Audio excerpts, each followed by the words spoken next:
Bismillahirrahmanirrahim. Assalamualaikum warahmatullahi wabarakatuh. Waalaikumsalam warahmatullahi Waalaikumsalam warahmatullahi wabarakatuh. Selamat pagi anak-anakku semua. Bagaimana kabar hari ini? Sehat? Sehat. Baik Pak, sehat Pak.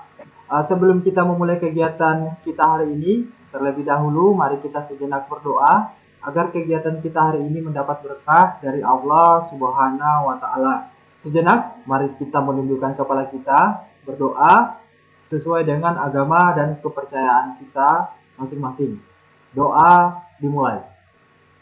Doa selesai. Masih masa pandemi COVID ini, Bapak mengharapkan kepada anakku semua untuk tetap menjaga kesehatan, memakai masker, dan mengikuti protokol kesehatan yang telah ditentukan oleh pihak yang terkait. Tentunya agar semuanya cepat berlalu. Bapak mengucapkan selamat bergabung dalam room layanan secara virtual. Kesepakatan kita minggu lalu melalui grup chat kita bahwa kita akan melaksanakan kegiatan layanan pada hari ini. Alhamdulillah ya, sudah bergabung. Meskipun masih ada beberapa orang yang belum bergabung dikarenakan kondisi jaringan yang kurang bagus di tempat tinggalnya. Kegiatan kita hari ini, kita akan melaksanakan kegiatan bimbingan kelompok. Bimbingan kelompok adalah proses bantuan yang diberikan kepada siswa melalui dinamika kelompok.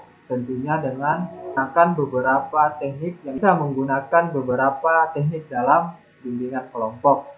Adapun kegiatan layanan kita hari ini akan membahas tentang motivasi belajar. Tujuan agar anandaku mampu membiasakan sikap dalam belajar hingga dapat membangkitkan motivasi belajar.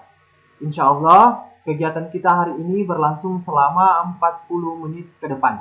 Dalam kegiatan layanan ini, Bapak berharap kepada anak-anakku semua untuk mengikuti kegiatan layanan dengan baik dari awal hingga akhir kegiatan. Adapun yang menjadi tugas tanggung jawab adalah mengerjakan lembar kerja peserta didik atau LKPD dan evaluasi pada Google Form. Anandaku semua, apakah sudah siap mengikuti layanan bimbingan kelompok secara virtual hari ini? Siap, Pak. Siap Pak. Saya persilahkan kepada anak-anak semua untuk memperhatikan tayangan yang Bapak akan tampilkan dan Bapak juga akan menjelaskan dari tayangan tersebut.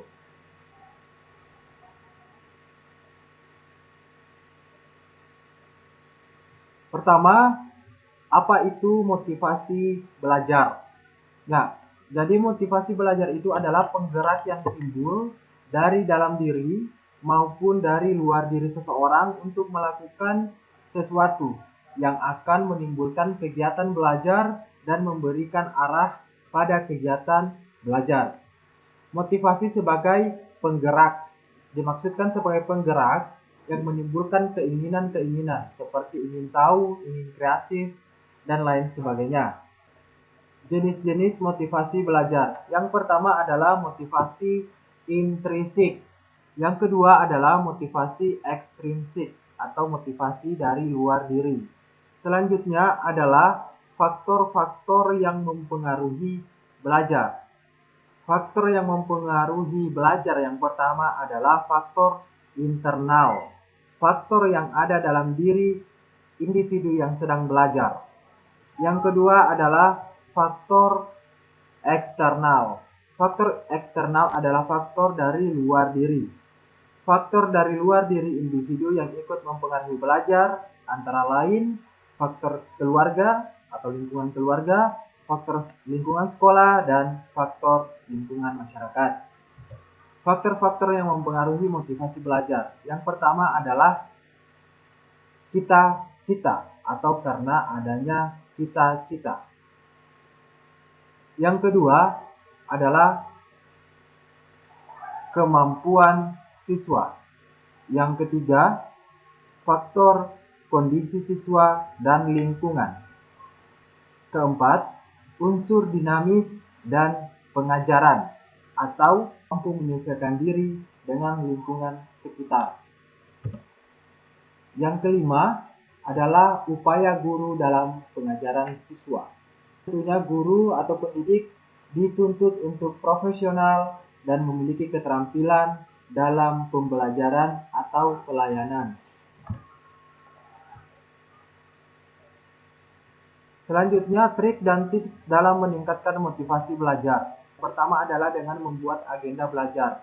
Yang kedua, menentukan gaya belajar. Ketiga, istirahat yang cukup. Keempat, menghindari gangguan belajar. Kelima, mencari suasana yang nyaman dan tepat dalam belajar. Dan yang terakhir atau keenam, belajar bersama teman. Jadi, kepada anandaku semua, sejatinya belajar adalah merupakan salah satu hal yang penting dalam hidup manusia. Namun banyak orang yang merasa malas untuk belajar. Terkadang seseorang merasa lelah dan bosan berusaha karena hasil yang dicapai tidak sesuai dengan apa yang diharapkan. Nah, padahal hal ini bisa terjadi karena kita yang kurang bersungguh-sungguh atau cara kita yang kurang tepat dalam mewujudkannya atau menggapainya. Jadi tentunya melalui layanan hari ini, anandaku semua dapat mengetahui faktor-faktor dan tentunya cara-cara dalam meningkatkan motivasi belajar di rumah atau untuk diri sendiri. Untuk belajar dengan hasil optimal, tentunya diperlukan niat dan kemauan yang kuat dalam berusaha. Hal yang perlu diingat adalah komitmen diperlukan untuk mencapai sesuatu yang diimpikan. Tetap berusaha, tetap berdoa tentunya agar anandaku semua semangat dalam belajar meskipun dalam kondisi pandemi seperti ini. Teman-temannya kemana, Akbar? Halo Pak. Ya, teman-temannya kemana nih? Aduh, Tahu Pak, jelek penjaringannya Pak. Iya. Oke. Sepertinya jaringan hari ini kurang mendukung. Ada beberapa orang yang harus terclose. Faktor-faktor penghambat belajar pada masa pandemi ini.